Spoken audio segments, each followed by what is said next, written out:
Seorang wanita muda berinisial AG babak belur dianiaya teman prianya di tempat kos di Jalan Radian Ilir Barat 1 Palembang hingga terluka.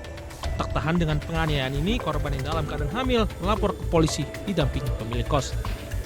Rantianti pemilik kos menjelaskan selama ini korban kerap dipukuli pelaku hingga babak belur. Namun kali ini kesabarannya sudah habis. Pihaknya juga belum mengetahui motif dari penganiayaan ini, namun pelaku dari korban sempat cekcok.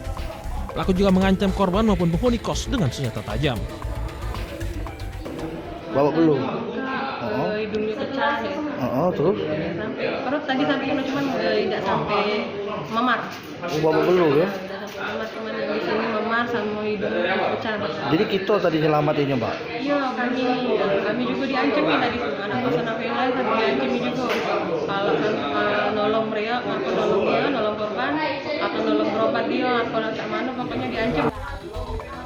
Setelah mendapat laporan, Satreskrim Polrestabes Palembang bergerak cepat menangkap pelaku berinisial Asir di rumahnya, Kelurahan 14 Ulu, Kecamatan Seberang Ulu 2 Palembang. Pelaku tak berkutik dan langsung digelandang ke Mapolrestabes Palembang untuk pemeriksaan.